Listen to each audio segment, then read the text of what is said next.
नमस्कार, मैं हूं आपके साथ मयंक। तो देखिए, मेरे बड़े सारे दर्शकों ने मुझसे ये कहा कि मयंक जी ये बताइए कि जो ईरान में कल धमाकों की खबरें आई उनका सच क्या है। हम विश्लेषण करेंगे कि ये जो धमाकों की खबरें आई ईरान में, इसकी असली वजह क्या रही। देखिए, आपको पहले पूरा घटनाक्रम समझना पड़ेगा। कल अचानक इस तरह की खबरें चलने लगी कि ईरान के 10 शहरों में धमाके हुए हैं और उन शहरों के सबके नाम भी लिए गए। तेहरान में धमाका हुआ है, एवाज में धमाका हुआ है, तबरीज़ में, केश में, मुअल्लम में, नतांज, फरान, कोम और ऐसे तमाम शहरों के नाम सामने आए कि इन सब में धमाके हुए हैं। इसी बीच एक तस्वीर सामने आती है जो कि बंदर अब्बास की तस्वीर है, जिसमें एक बिल्डिंग जो है वो उसको क्षति पहुंची दिखाई दी गई, उसके 2 फ्लोर तबाह हो गए और इस तरह के दावे होने लगे कि ये जो हमले हैं ये एयर स्ट्राइक से किए गए और ईरान के आईआरजीसी के एक नेवी कमांडर हैं अली रेज़ा, इनको निशाना बनाते हुए ये हमला किया गया है। इस तरह के दावे आए और कुछ लोगों ने तो ये भी कह दिया कि अली रेज़ा जो है उनकी मौत हो गई इस हमले में। इस तरह की तमाम खबरें मीडिया में चलने लगी। अब देखिए, मैं ध्यान से फॉलो कर रहा था जिस समय ये कल बीती रात भर जब ये खबरें आ रही थी। मैं पूरी तेहरान की जितनी न्यूज़ एजेंसीज़ हैं, मिडिल ईस्ट के जितने बड़े अखबार हैं, न्यूज़ एजेंसीज़ हैं, मैं सबको फॉलो कर रहा था। अब हम इसको समझने की कोशिश करते हैं कि ये आखिर इसके पीछे का सच क्या है। देखिए, सबसे पहली बात नंबर 1 कि जो तस्वीर धमाके की बंदर अब्बास से आई है वो तस्वीर सच है। उसमें आप देख सकते हैं बिल्डिंग तबाह हुई है, लेकिन आप इसको जरा गौर से देखिए। इस बिल्डिंग को, इस बिल्डिंग का ऊपरी जो हिस्सा है वो तबाह नहीं हुआ। बीच के जो फ्लोर नीचे के हैं वो तबाह हुए हैं। यानी ये किसी भी तरह का मिसाइल अटैक नहीं था, ये क्रूज मिसाइल अटैक नहीं था। बात नंबर 1, जिस तरह के दावे हुए कि ईरान पर मिसाइल हमला हो गया, बिल्कुल ऐसा नहीं था। अगर क्रूज मिसाइल फायर की जाती तो ये पूरी की पूरी बिल्डिंग तबाह हो जाती। बात नंबर 1। बात नंबर 2, कहा गया कि ये ड्रोन अटैक हो सकता है। ये बिल्कुल भी किसी तरह का ड्रोन अटैक नहीं था, जहां तक मैं समझ पा रहा हूं, जहां तक मैं एनालाइज कर पा रहा हूं। देखिए, अगर कोई ड्रोन आके अटैक करता, यह संभव ही नहीं है कि बिल्डिंग के ऊपरी हिस्से को तबाही ना मचे। ऊपरी हिस्से में जो है वो नुकसान, बीच के 2 हिस्से में फ्लोर पे जो है नुकसान हो जाए, ऊपर की बिल्डिंग में खास नुकसान नहीं है, सिर्फ शीशे टूटे, ये संभव नहीं है। अगर आप ड्रोन से कोई बड़ा धमाका करते हैं, बॉम्ब ड्रॉप करते हैं या इस तरह का कुछ चीज होती है तो पूरी बिल्डिंग को नुकसान पहुंचता, सिर्फ 2 फ्लोर को नुकसान नहीं पहुंचता।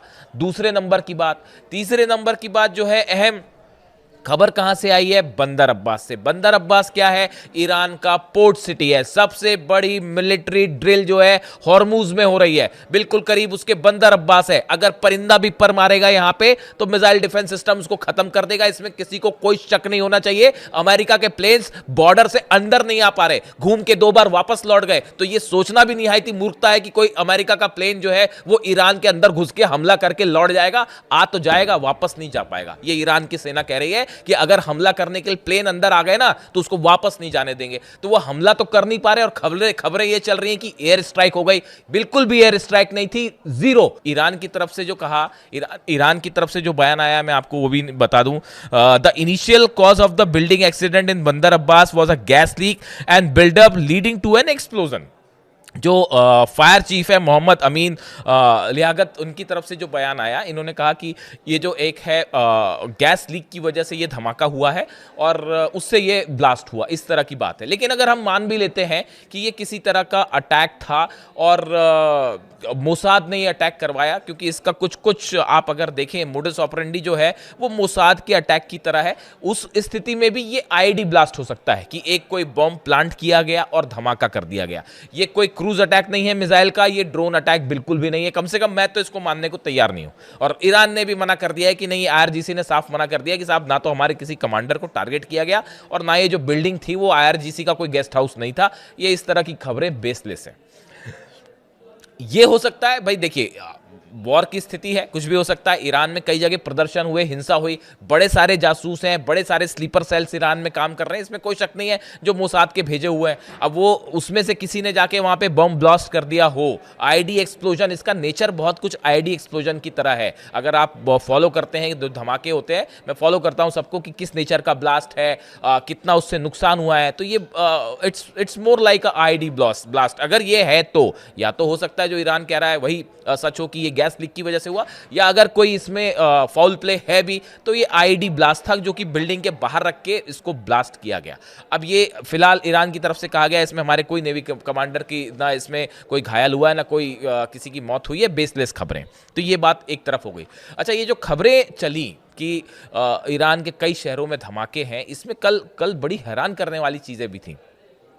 एक तस्वीर में देख रहा था कि एक खुले इलाके में ईरान के एक खेत में आग लग गई और धुआं उठ रहा है। अब साहब घास वास रखी हुई है ईरान के कुछ इलाके में, वो खेत में कहीं रखी, उसमें आग लगी है, अब वो धुआं उठ रहा है। अब दूर से जो है किसी ने फोटो खींच के डाल दी कि साहब यहां भी हमला हुआ है, तो अब खेत में हमला होगा क्या? तो बिल्कुल बेसलेस होती है, एकदम बेसलेस। 10 शहरों में धमाके हो गए और इतने लोग मारे गए, ऐसा कुछ नहीं था, एकदम बेसलेस बात थी। हाँ, ये बंदर अब्बास में जो अटैक हुआ ये बिल्कुल सही था कि ये हमला हुआ है, यहां पे ब्लास्ट हुआ है, लेकिन उसकी वजह क्या है ये अब तक साफ नहीं है।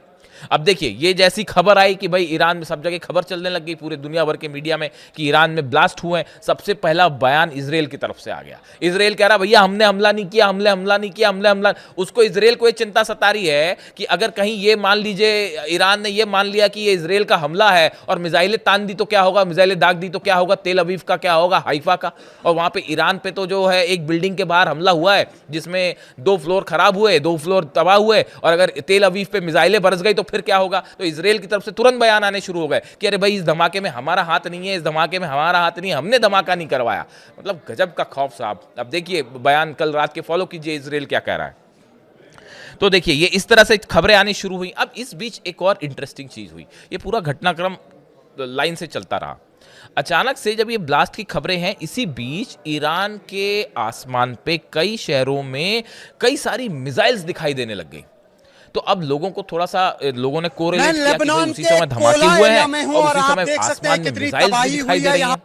ये मिसाइल्स किसी अमेरिका या इजराइल या दुश्मन देश की मिसाइल्स नहीं थी, ये ईरान की मिसाइल्स थी। ईरान का S-400 कल पहली बार शहरों के ऊपर से एक्टिवेट किया गया। ईरान के शहरों के ऊपर खुद ईरान ने अपना S-400 टेस्ट किया।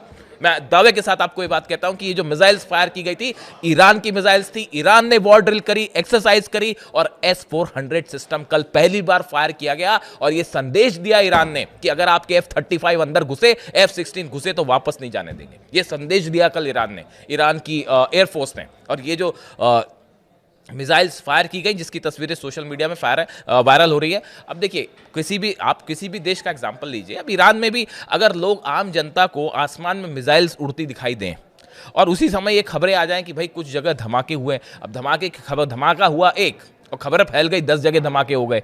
अब देखिए ऐसी स्थिति में ये एक स्वाभाविक सी बात है कि अब जो टेंशन बिल्टअप है उसके बीच में ये अनुमान लगाया जाने लगता है भाई कहीं पे अमेरिका ने हमला तो नहीं कर दिया और कहीं इजराइल ने हमला तो नहीं कर दिया, क्या अटैक शुरू हो चुका है। ऐसा कुछ नहीं था, बिल्कुल बेसलेस बात थी।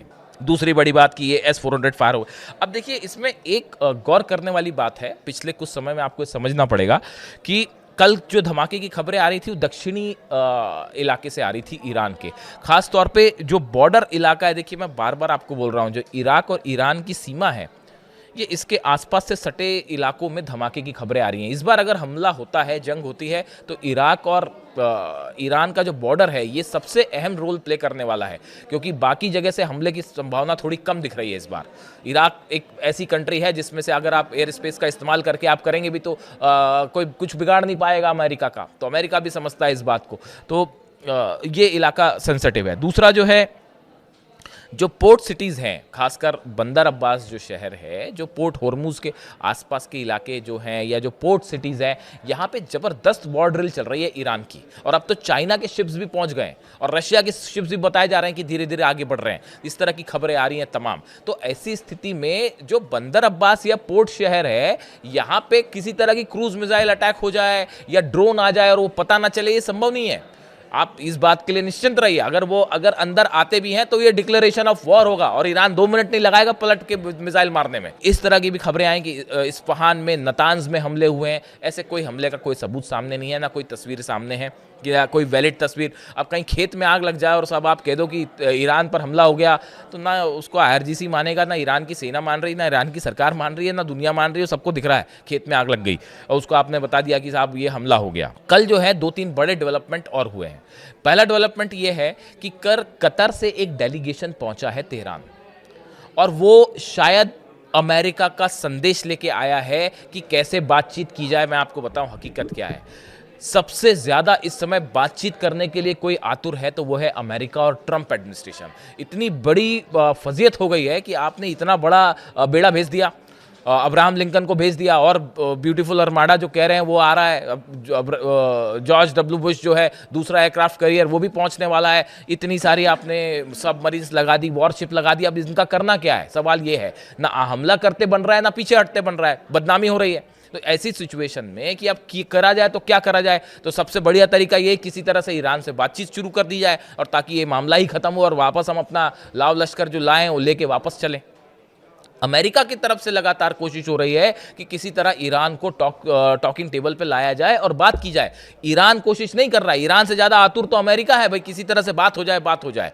और यही वजह है कि कतर का एक डेलीगेशन कल पहुंचा तेहरान, और बताया जाता है कि ईरान से जो है वो किसी तरह से एक ग्राउंड वर्क तैयार किया जा रहा है कि बातचीत शुरू हो। और इसका ही दूसरा एग्जाम्पल ये है कि अली लारिजानी साहब जो हैं, ही वेंट टू मॉस्को, रूस गए वो। परसों इस तरह की खबरें आई थी रात को कि ईरान के एयर स्पेस में एक प्रेसिडेंशियल प्लेन टेक ऑफ किया और वो मॉस्को की तरफ रवाना हुआ। तमाम उसको लेकर बातें आई। मैं फॉलो करता हूँ उसको पूरा, ईरान का जो एयर स्पेस है क्या होता है, कैसे होता है, एक एक बारीकी से एक एक चीज़ पे हम नज़र रखते हैं। तो एक प्लेन उड़ता है साहब तेहरान से, तो कहा गया कि किसका प्लेन है। अचानक से जो हड़कंप मच गया, नज़रें रहती हैं सबकी सैटेलाइट से। वो प्लेन में अली लारिजानी साहब थे जो कि मॉस्को पहुंचे, और वहां पे जाके उन्होंने पुतिन से मुलाकात की है और बात की है।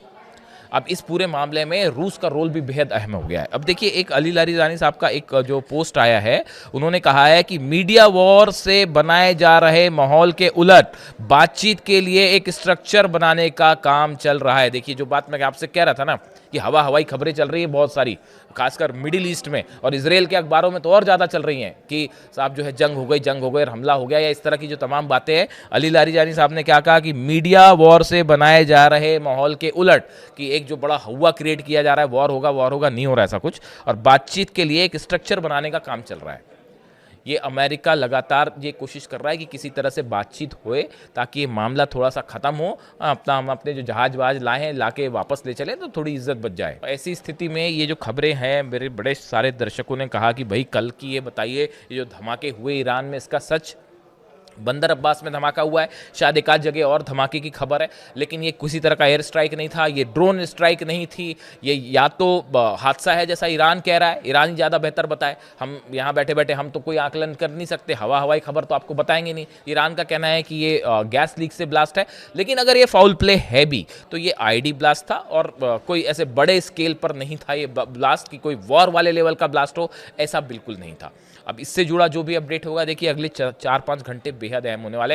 इनफैक्ट अगले 48 घंटे में ये तय हो सकता है कि क्या ईरान अमेरिका की बातचीत शुरू होगी और या फिर मामला वॉर की तरफ आगे बढ़ेगा। ये अगले 48 घंटे में तय हो जाएगा। मैं पूरे हालात पे नजर है, जो भी अपडेट होगा, जैसी कोई नई खबर आएगी मैं आप तक जरूर पहुंचाऊंगा। कमेंट करके बताइए आपको वीडियो कैसा लगा। Thank you so much.